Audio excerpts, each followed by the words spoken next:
Good morning student. आज अपन बात करेंगे magnetic force on current carrying conductor in a magnetic field. कि कोई भी एक धारावाही चालक है, वह किसी चुंबकीय क्षेत्र में है, तो उस पर लगने वाला चुंबकीय बल। कल अपन ने एक मूविंग चार्ज है उसके ऊपर चुंबकीय क्षेत्र ज्ञात किया था। आज करंट कैरिंग कंडक्टर की बात करेंगे। तो देखिए, अपने डिस्कस किया था कोई भी आवेश है, कोई भी चार्ज है या कोई चार्ज पार्टिकल है, वह v वेग से अगर चुंबकीय क्षेत्र इस पेज के तल में है, उसके लंब दिशा में गतिमान है या उससे कोई एंगल थीटा कोण पर गतिमान है, तो उस पर लगने वाला मैग्नेटिक जो फोर्स है वह F B is equal to Q V cross B होगा। और अपन ने ये भी बात की थी कि अगर कोई भी एक धारावाही चालक है जिसकी लंबाई एल है और जिसमें आई करंट प्रवाहित हो रही है और चुंबकीय क्षेत्र बी में है, तो उस पर लगने वाला जो मैग्नेटिक फोर्स है वह हो जाएगा I L cross B. Okay, अब देखिए स्टूडेंट, यहाँ पर अपन बात कर रहे हैं करंट कैरिंग कंडक्टर अर्थात मेटल अर्थात फुल ऑफ इलेक्ट्रॉन। कि नॉर्मली जो मेटालिक मटेरियल होते हैं उसमें फ्री इलेक्ट्रॉन बहुत ज़्यादा होते हैं, या यूँ बोल सकते हैं कि जो कंडक्टिंग इलेक्ट्रॉन होते हैं वो बहुत ज़्यादा होते हैं, या कंडक्शन में इलेक्ट्रॉन का योगदान बहुत ज़्यादा होता है। ओके, तो अब देखिए, कोई भी एक कंडक्टर है या कोई भी एक चालक है, तार के रूप में या किसी भी रूप में है, वह उसमें जो धारा बहती है, जो उसमें करंट प्रवाहित होती है ना, उसका कारण क्या है? सीधी सीधी बात है, what is the definition of current? तो definition of current is the flow rate of charge per unit time with respect to time. आवेश प्रवाह की दर समय के सापेक्ष वह धारा कहलाती है। लेकिन वो आवेश प्रवाह क्या है? तो जो कंडक्टर होते हैं उसमें इलेक्ट्रॉन होते हैं और वो भी फ्री इलेक्ट्रॉन, मुक्त इलेक्ट्रॉन। तो जैसे उस पर पोटेंशियल डिफरेंस लगाया जाता है, उसके दोनों सिरों पर, या विभवांतर आरोपित किया जाता है, या कोई भी इलेक्ट्रिक फील्ड लगाया जाता है, तो वो जो इलेक्ट्रॉन है उनमें एक वेलोसिटी उत्पन्न होती है और उसको बोलते हैं ड्रिफ्ट वेलोसिटी, अपवाह वेग, या इलेक्ट्रॉन का वेग है वो, इलेक्ट्रॉन का ड्रिफ्ट करने का वेलोसिटी है। और वो ड्रिफ्टिंग होती है, एक प्रकार का वाइब्रेशन होता है। वह एक जगह से दूसरी जगह पर लॉन्ग टर्म डिस्टेंस कवर करना नहीं होता है, वह बहुत ही शॉर्ट टर्म डिस्टेंस होती है, जो वाइब्रेशन टाइप होता है।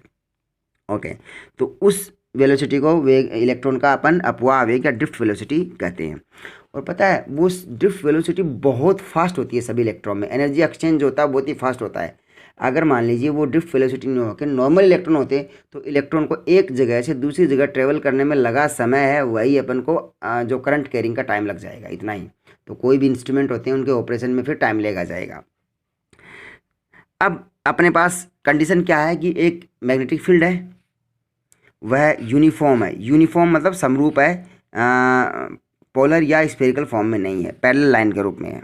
ओके, यूनिफॉर्म होने का मतलब है कि मैग्नेटिक फील्ड में आवेश को या किसी भी कंडक्टर को एक स्थान से दूसरी स्थान पर कैरी करते हैं, तो work done by magnetic field is zero, क्योंकि इसमें difference from one point two another point is normally will be zero, not is. अब देखिए, ये अपने कंडीशन है, उस कंडीशन को आप जस्टिफाई अपन को करना है, इसी आधार पर अपन को डेरिवेशन करना है। यह मैंने एक सिंपल सा ग्राफ नोटेशन बताया है, यह एक्स डायरेक्शन है, यह वाई डायरेक्शन है। ओके, अब मैग्नेटिक फील्ड है वो एक्स डायरेक्शन में है, और यहाँ पर यह एक कंडक्टर है, या एक मान लीजिए कोई भी एक मेटालिक रोड है या कंडक्टर है। अब इस कंडक्टर की लेंथ है, लंबाई है, वह एल है, और इसका जो काट क्षेत्रफल है वो ए है, कैपिटल ए। तो इसकी जो लंबाई है वह एल है, और वह एक वेक्टर क्वांटिटी है, सदिश राशि है लंबाई के साथ जो है वह। तो लंबाई है, लंबाई की डायरेक्शन है, उसके रेस्पेक्ट में बी के साथ में बनने वाला कोण है, that is going to be theta angle. अब इसका क्रॉस सेक्शन ए है, लंबाई एल है, तो इसका जो कंडक्टर है इसका वॉल्यूम हो जाएगा V बराबर ए एल। कैसे? कि जो अनुप्रस्थ काट है उसका क्षेत्रफल गुणा लंबाई, अर्थात आयतन क्या होता है? आयतन 3 डायमेंशन क्वांटिटी है, तो क्षेत्रफल 2 डायमेंशन, लंबाई एक और डायमेंशन मिल गई, तो मिलकर होगा 3 डायमेंशन क्वांटिटी। ओके, तो कंडक्टर की लंबाई एल, क्रॉस सेक्शन ए, और angle between L and B is theta. यहाँ पर देखिए, लंबाई के और मैग्नेटिक फील्ड के बीच का जो एंगल है वो थीटा है। लेकिन इंपॉर्टेंट बात और, कि जो इस कंडक्टर में जो इलेक्ट्रॉन हैं वो वो इलेक्ट्रॉन इस कंडक्टर के बीच में रहेंगे, अर्थात उसकी जो बाउंड्री लाइन है वह इसकी लेंथ के ज़्यादा नहीं हो सकती, क्योंकि जो इलेक्ट्रॉन है वो इसी मटेरियल में है, वो इसी डायमेंशन में रहेंगे। जैसे ही इस कंडक्टर पर या इस वायर पर या मेटालिक मटेरियल पर अपन पोटेंशियल डिफरेंस अप्लाई करते हैं, विभवांतर लगाते हैं, तो इसमें धारा प्रवाहित होती है due to drift velocity of electron. Okay, अब देखिए, अब जो ड्रिफ्ट वेलोसिटी है वह भी लंबाई के अलोंग ही अपन लेते हैं, क्योंकि जो ड्रिफ्ट वेलोसिटी है उसकी डायमेंशन बहुत छोटी होती है, मतलब जो इलेक्ट्रॉन होते हैं ड्रिफ्ट वेलोसिटी करते हैं तो बहुत ही मिनिमम छोटी सी डिस्टेंस कवर करते हैं। उसका फॉर्मूला है v बराबर म्यू ई के बराबर, इलेक्ट्रिक फील्ड पर डिपेंड करता है, और म्यू इसका मोबिलिटी है, जो अपन सेमी कनेक्टर वाला टॉपिक पढ़ेंगे that time will be going to be discussed it. Okay, अब देखिए, इलेक्ट्रॉन के या आवेशित कण जो भी हैं यहाँ पर, क्योंकि मेटल तो इसमें इलेक्ट्रॉन ही होंगे, इलेक्ट्रॉन की ड्रिफ्ट वेलोसिटी है वी डी। इलेक्ट्रॉन की ड्रिफ्ट वेलोसिटी और मैग्नेटिक फील्ड के बीच का एंगल हो गया है थीटा। अब थोड़ी देर पहले तो अपन बात कर रहे थे कि theta is angle between L and B, लेकिन एल की डायरेक्शन और ड्रिफ्ट वेलोसिटी की डायरेक्शन अपन यहाँ पर एक जैसी मान रहे हैं, क्योंकि जो इलेक्ट्रॉन है उनका जो ड्रिफ्ट वेलोसिटी है उसकी डायरेक्शन लंबाई के अलोंग है। ठीक है, तो इन इलेक्ट्रॉन पर लगने वाला चुंबकीय बल कितना होगा, जो अपन ने पढ़ा है किसी भी आवेशित कण पर लगने वाला चुंबकीय बल कितना होता है, F बराबर क्यू वी क्रॉस बी। तो यहाँ पर F बराबर Q V D cross B. What is V D? V D is going to be, V D is drift velocity of an electron. तो यहाँ पर v की जगह अपन ने वी डी रिप्लेस कर दिया, तो F बराबर Q V D cross B, तो एफ बी बराबर Q V D B sine theta. तो यहाँ पर तभी मैंने लिखा है वी डी एंड बी दोनों के बीच का एंगल थीटा है। Okay good. अब ये तो अपन ने सिंपल अभी तक जो पढ़ा था वो डिस्कस कर लिया, नॉन, ये था अपना नॉन है। ओके, ज्ञात। अब अपन बात करते हैं उस कंडक्टर की जो कंडक्टर मैग्नेटिक फील्ड में रखा हुआ है। उसकी लंबाई कितनी है? उसकी लंबाई L। उसका क्रॉस सेक्शन कितना है? उसका क्रॉस सेक्शन है कैपिटल A। उसका वॉल्यूम कितना है? कैपिटल V बराबर A इंटू एल, अर्थात AL।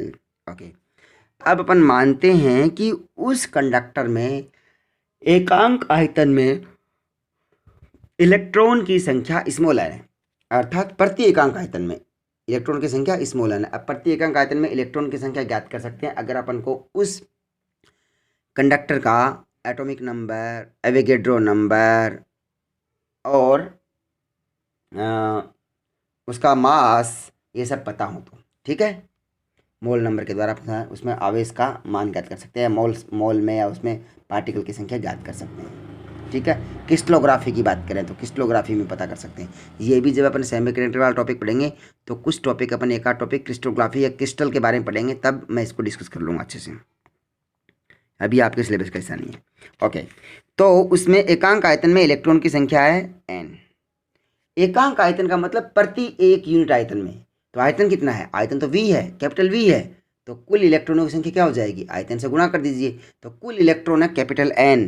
तो कैपिटल N का मतलब आयतन गुणा प्रति एकांक आयतन में इलेक्ट्रॉन, तो V गुणा स्मॉल n। तो कैपिटल N बराबर n गुणा स्मॉल n गुणा कैपिटल V। अब देखिए, आपको V पता होना चाहिए, तो जो कंडक्टर है या चालक है उसका आयतन कितना है? उसका आयतन है कैपिटल V बराबर A गुणा L। तो V बराबर A गुणा L। Okay good. अब V आयतन के अंदर या L लंबाई एक क्रॉस सेक्शन वाले कंडक्टर के अंदर कुल इलेक्ट्रॉन की संख्या कितनी होगी? तो कुल इलेक्ट्रॉन की संख्या हो जाएगी, अपन आयतन का मान रख देते हैं। तो आयतन का मान क्या है? AL। तो कैपिटल N बराबर AL इंटू स्मॉल n, अर्थात NaL इसका मान हो गया। चाहे तो आप LAN कैसे भी याद करने के लिए LAN लेन रख सकते हैं। अब ये अपन को पता चल गया। ओके, अब ये तो हो गई इलेक्ट्रॉनों की संख्या, कुल इलेक्ट्रॉन कितने हैं उस चालक में, ये हो गए। अब अपन को पता है कि प्रत्येक जो इलेक्ट्रॉन है, प्रत्येक जो इलेक्ट्रॉन है उसका आवेश कितना होता है? E। प्रत्येक इलेक्ट्रॉन का आवेश E होता है। ओके, तो कुल आवेश कितना हो जाएगा, कुल आवेश कितना होगा, प्रत्येक इलेक्ट्रॉन का आवेश ई, तो कुल आवेश हो जाएगा इलेक्ट्रॉनों की संख्या से आवेश को गुणा कर दीजिए। अब इलेक्ट्रॉनों की संख्या कितनी है, NaL, और उसको गुणा कर दीजिए स्मॉल ई से, तो NaLe ये हो गया है उसमें कुल आवेश। तो जो कंडक्टर है, कौन सा कंडक्टर, जिसकी लंबाई L है, जिसका क्रॉस सेक्शन कैपिटल A है, जिसमें प्रति एकांक आयतन इलेक्ट्रॉनों की संख्या स्मॉल n है और प्रत्येक इलेक्ट्रॉन का आवेश E है, उसमें कुल आवेश का मान हो गया है Q बराबर NaLe। अब ये अपने पास में उस कंडक्टर में कुल आवेश का मान आ गया। अब कुल आवेश का मान आ गया तो अपने पास में चुंबकीय बल पहले से पता है, Q VdB sin थीटा। तो यहाँ पर देखिए ये यहाँ पर इसमें Q का मान रख दीजिए। Q का मान क्या है, NaLe, ये मान रख दीजिए। तो FB या चुंबकीय क्षेत्र बल ये हो जाएगा Q VdB sin theta is equal to NaLe VdB sin theta. ये अपने पास में आ गया चुंबकीय बल का मान। ओके, अब FB बराबर NaLe VdB sin थीटा, इसको मैंने एक इक्वेशन दे दिया अल्फा, 1 2 3 नंबर पहले दे चुका था, तो इसको अल्फा इक्वेशन दे दिया, कोई बात नहीं। अब ये है चुंबकीय बल किसी भी धारावाही चालक के कारण जो चुंबकीय क्षेत्र में है उस पर। अब धारावाही चालक में धारा भी बह रही है ना, तो उस धारा का मान कितना होता है, I बराबर Q बटे T, कुल आवेश बटे कुल समय, या कुल प्रवाहित आवेश बटे प्रवाहित आवेश में लगने वाला समय। तो I बराबर Q बटे T। तो Q का मान क्या है, Q का मान क्या है, NaLe, आवेश का मान तो यही है ना, और इलेक्ट्रॉन का अपवाह वेग कितना होगा। अब देखिए वेग की परिभाषा क्या होती है, दूरी बटे समय, किसी भी कण के द्वारा t समय में चली गई दूरी और बटे उसमें चलने में लगा समय t, दोनों का अनुपात है वो वेग होता है।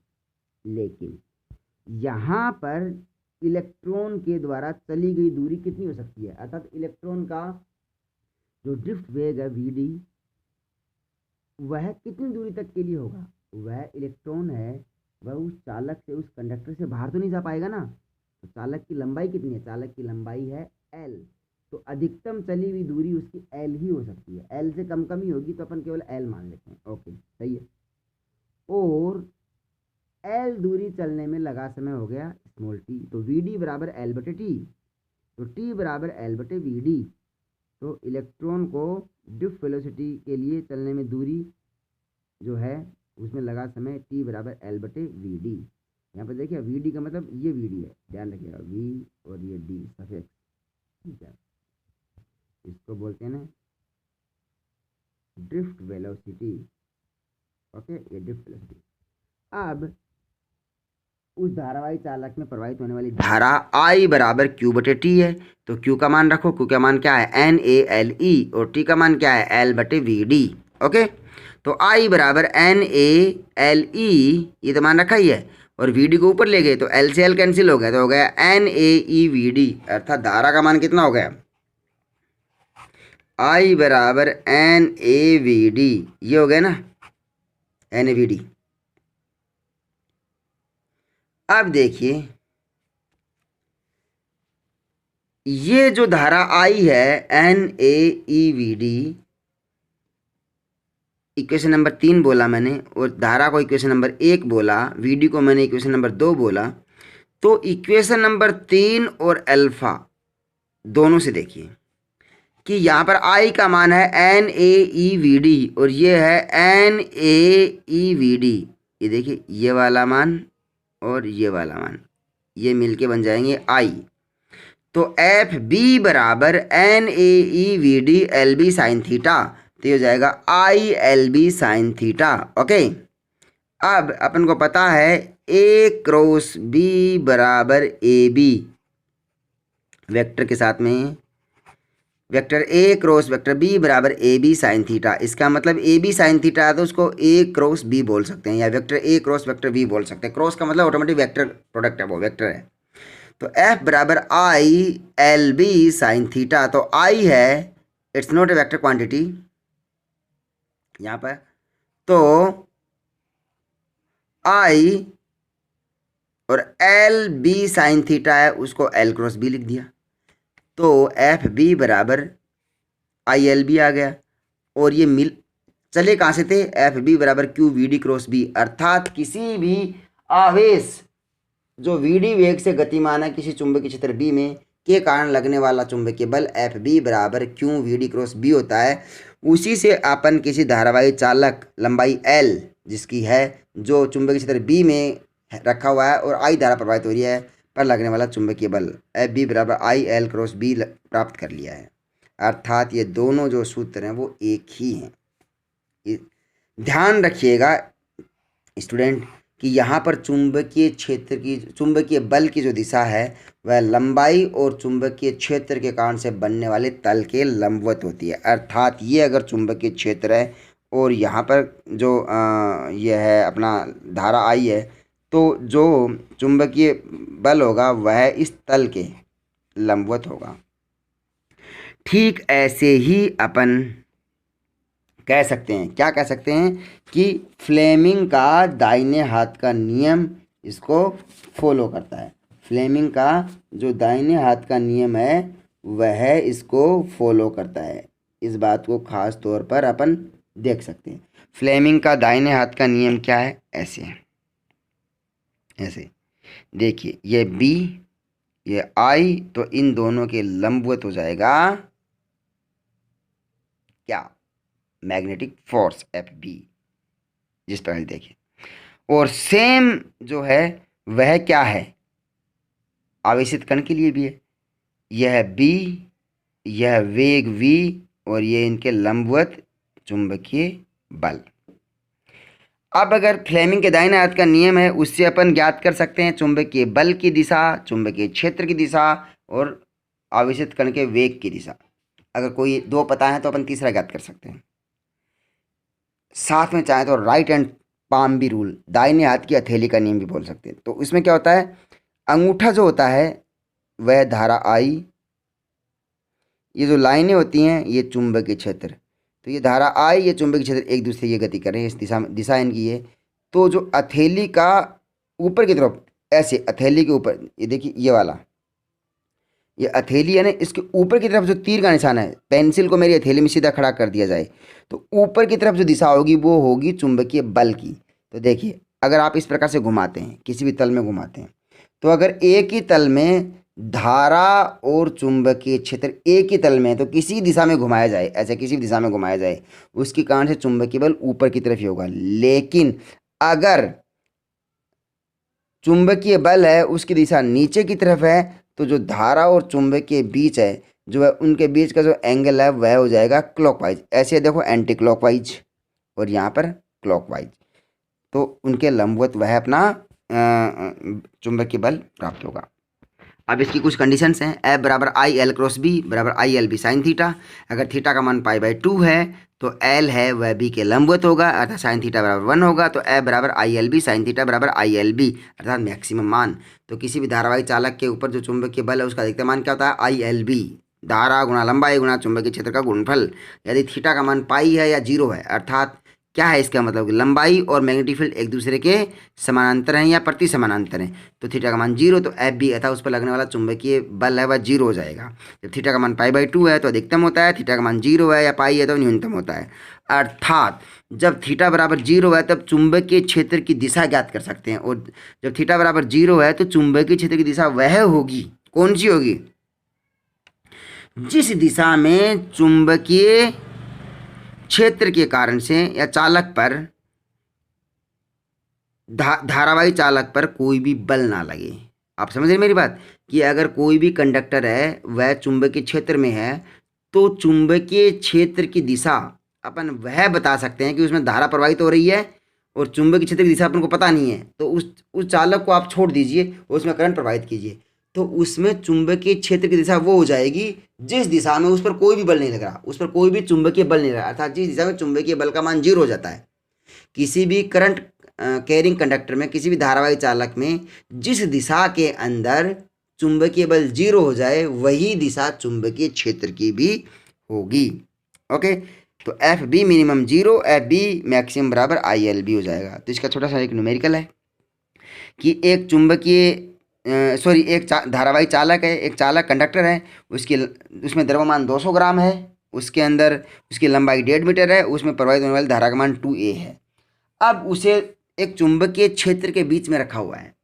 तो चुंबकीय क्षेत्र के बीच में रखा हुआ है तो बैलेंस की कंडीशन क्या होगी, जब वह तार हवा में लटका रहे या वह चालक हवा में लटका रहे। इसका मतलब क्या हुआ कि चुंबक के कारण से लगने वाला बल या चुंबकीय बल और उस तार के द्रव्यमान के कारण से उस पर लगने वाला गुरुत्वाकर्षण बल दोनों एक दूसरे को बराबर कर दें, तभी वह चालक है वह हवा में लटका रह सकता है, अदरवाइज वह नीचे गिर जाएगा गुरुत्वाकर्षण कारण से। अर्थात mg क्या है, गुरुत्वीय बल जो डाउनवर्ड है, ये देखिए डाउनवर्ड, ये गुरुत्वीय बल mg, और इसको बैलेंस करेगा FB। तो FB क्या है, ILB,